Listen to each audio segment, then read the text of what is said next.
Sir প্রথমেই বলি 2026 নির্বাচনে বিজেপির পক্ষ থেকে যে ভরসার শপথ নামে যে প্রতিশ্রুতিপত্র দেওয়া হয়েছিল, এই বাজেটে আমরা দেখলাম অনেক কিছুই সেখানে এখনো অনুপস্থিত। যেমন স্যার বলা হয়েছিল চাকরির ক্ষেত্রে ইশতেহারে লেখা ছিল অতীতে বিলুপ্তি করে যে সমস্ত স্থায়ী সরকারি পদ পুনরায় চালু করা হবে, কিন্তু বাজেটে অস্থায়ী কর্মীদের স্থায়ীকরণের কোনো উচ্চবাচ্য দেখতে পেলাম না।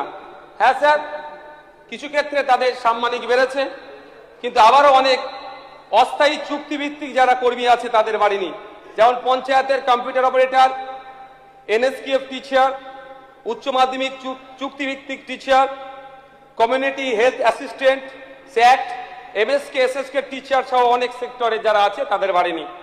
স্যার 2021 সালে ভারতীয় জনতা পার্টি তাদের প্রতিশ্রুতিপত্রতে তৃতীয় লিঙ্গের জন্য অনেক শব্দ খরচ করেছিল, কিন্তু এই 2026-এ এই অর্থের বোঝা, ঋণের বোঝা নেওয়ার পরেও একটা বড় বাজেট পেশ করেছে, কিন্তু সমাজে যারা তৃতীয় লিঙ্গের মানুষ তাদের জন্য কোনো শব্দ দেখতে পেলাম না।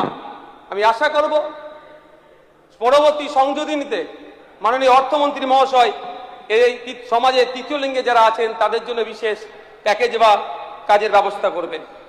স্যার বাজেটে চাকরির কথা বলা হচ্ছে, যেখানে বাজেটে সরকারি চাকরির ক্ষেত্রে 1 লক্ষ চাকরির প্রদানের ব্যবস্থা করা হচ্ছে। সেখানে আমি একটি কথা বলবো যে যদি আমরা প্রাইমারি স্কুলে গড়ে একজন করে টিচার দিই, 49,000 টিচার লাগবে। শুধু প্রাইমারি নয়, আপার প্রাইমারি থেকে শুরু করে উচ্চশিক্ষা পর্যন্ত পশ্চিমবঙ্গের বিগত সরকার যেভাবে চাকরিতে নিয়োগ না করে শিক্ষা প্রতিষ্ঠানগুলোকে ধ্বংস করেছিল, সেখানে শুধুমাত্র ওই 1 লক্ষ টিচার দিয়ে 1 লক্ষ চাকরির ব্যবস্থা করে এই সরকারি প্রতিষ্ঠানগুলোকে সচল করা যায় না। স্যার 20,000 পুলিশে নিয়োগের কথা বলা হয়েছে। আমরা যদি একটা তথ্য দেখলে দেখা যাবে যে আমাদের ওয়েস্ট বেঙ্গলে ইউনাইটেড নেশন যে রেকমেন্ডেশন করেছে প্রতি 1 লক্ষ মানুষের জন্য 222টা পুলিশ, এবং আমাদের ভারত সরকারের bureau of police research and ডেভেলপমেন্টের যে অনুমোদিত পদ আছে 196 জন পুলিশের দেওয়ার কথা বলেছে, কিন্তু আমাদের ওয়েস্ট বেঙ্গলে মাত্র 101 জন পুলিশ।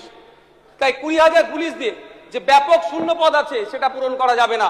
প্রায় 2 লক্ষের অধিক অলরেডি শূন্য পদ আছে, সেটাকেও বৃদ্ধি করতে হবে। স্যার আমি পরিশেষে এই চাকরির ক্ষেত্রে আমি বলবো, যারা আমাদের পশ্চিমবাংলা সরকারের বিভিন্ন সেক্টরে অস্থায়ী চুক্তিভিত্তিক চাকরি করছে তাদের জন্য বিশেষ সংরক্ষণের ব্যবস্থা করা হোক, কারণ অন্তত 5% তাদের সংরক্ষণ করা হোক। স্যার দিয়ে নিয়ে যদি বলি, যেভাবে প্রতিশ্রুতি দেওয়া হয়েছিল সেই মতো হয়নি। আমি আশা করব সুপ্রিম কোর্টের যে গাইডলাইন বকেয়া সহ ডিএর বন্দোবস্ত করা হোক, তবে সেটা পয়লা অক্টোবর থেকে নয় স্যার, 1 জুলাই থেকেই সরকারি কর্মচারীদের ডিএর ব্যবস্থা করা হোক, সে আমি আশা করব। স্যার সংগ্রামী ভাতার কথা বলা হয়েছে, ওই নিয়ে আমি আর চর্চা করব না।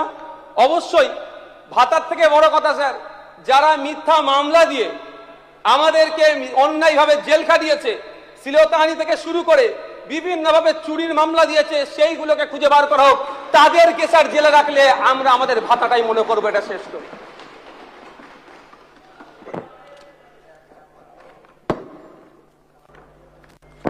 স্যার আমার একটা অনুরোধ এটাই যে কিছু সংখ্যক মানুষ চুরি করেছে, সেই চুরির দায় পশ্চিমবাংলার 2 কোটির অধিক মহিলাদের ঘাড়ে চাপাবেন না।